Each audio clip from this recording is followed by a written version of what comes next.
Hi, welcome back Daya One Club. Today, we are gonna talk about how to raise type 1 diabetic kids well, very happily. Stay tuned.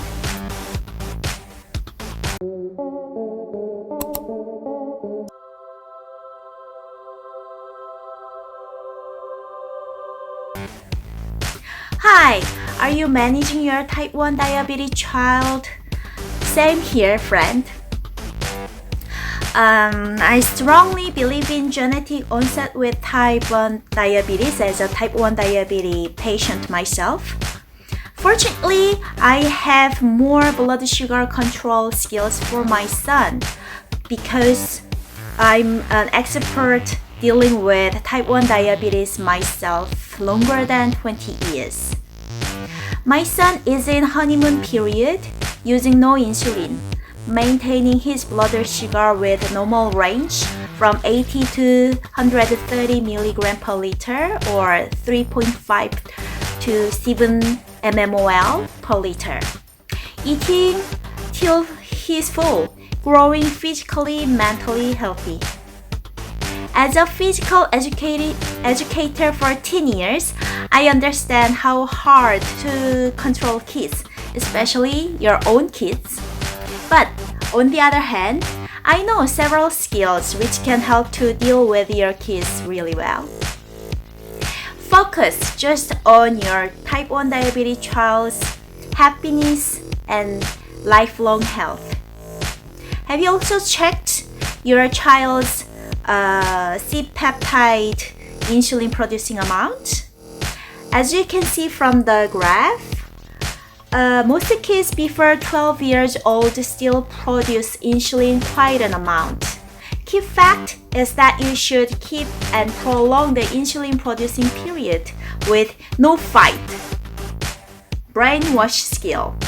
Please do not fight against your kid, harming relationship without educational effect. Please respect your child's will and thought, but guide him or her with right and helpful knowledge. Study more. Not common knowledge without scientific evidence. No, just use own your common knowledge. That's not correct. Show them their blood sugar number and the results when you're managing, okay? Humans develop prefrontal brain till 20 years old, so type 1 diabetes parents are responsible for their eating, for kids' eating and health until they get 20-year-old. Prefrontal lobe makes lifelong right decision, which is an adult role. Kids' limbic system will insist to pursue temporal pleasure. That's why adults' education with nutrition and guidance is very important before 20 years old for type 1 diabetes kids. If you have happiness delusion or fantasy with no diet restriction with type 1 diabetes causing double diabetes, you should educate yourself first and rewire your concept first. Otherwise, your sympathy and wrong concept about happiness and food's relationship will be revealed its ugly, distorted face to your type 1 diabetes kid. As I explained in former video, pleasure trap in type 1 diabetes, sugar and carbohydrates give short-term happiness and dopamine high, but lifelong depression with addiction, dependence, high and low like drugs. Since blood sugar control is the most important treatment for type 1 diabetes, it is essential to make up insulin shortage in needs. But it is not a good idea to abuse insulin for unnecessary sugar and carbohydrate intake. I found even type 1 diabetes hospital foods contain fruit, grain, even it's whole grain, starch vegetables, milk, or sugar, which is not proper for blood sugar management. Please check yourself, your child's readings. Don't blindly follow the guidance, okay?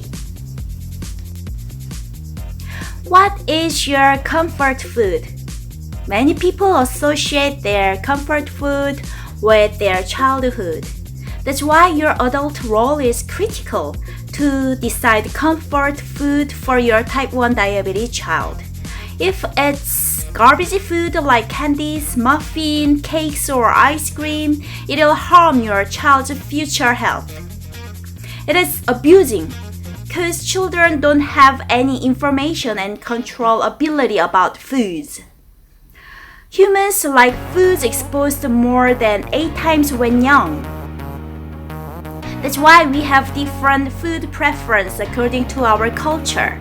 Please make your children's comfort foods or family foods healthy like baked salmon, vegetables with cheese, roast macadamias with savory anchovy, or coconut flour cookies and cream. I'm gonna introduce how to make nut flour cookies and cream. This is stevia. This is stevia as a erythritol and more organic sweetener. And this is oil. I use usually MCT oil like avocado oil or macadamia nut oil, so which doesn't have much omega-6, which cause inflammation, not good for your guts. So I use this oil and stevia, and this is the nut flour like coconut flour, hemp seed flour, or linseed flour. You can put some flour, nut flour, and eggs, and cream or cream cheese, and you can put some oil and salt, and some erythritol, stevia, those kind of things, and mix together and bake well. Then, ta-da! My son loves these cookies, and frequently I just give him the seaweed snack. So dried seaweed snack from Korea, and it is really healthy, a lot of minerals and fibers. And this is anchovy, dried anchovy. I just bake the little anchovies really small with a little bit stevia. Then it's very crispy and yum. So my son like it. So we need to wash our brain first about treat and educate our children. If my son brings a sugary treat from school or friends like candies, jellies, or cookies, we throw them in the trash bin and say together, these are addictive, harmful drugs. This is true. Not only kids but also adults have been brainwashed by garbage food industry and line commercial, killing people for profits. Food garbages including cereal, bread, and potato wedges cause high blood sugar with high empty calorie but no nutrition for type 1 diabetic kids' health and growth. Today, we discussed more physical health with type 1 diabetes child food. Next time, we more focus emotional facts with type 1 diabetes child food. See you next time!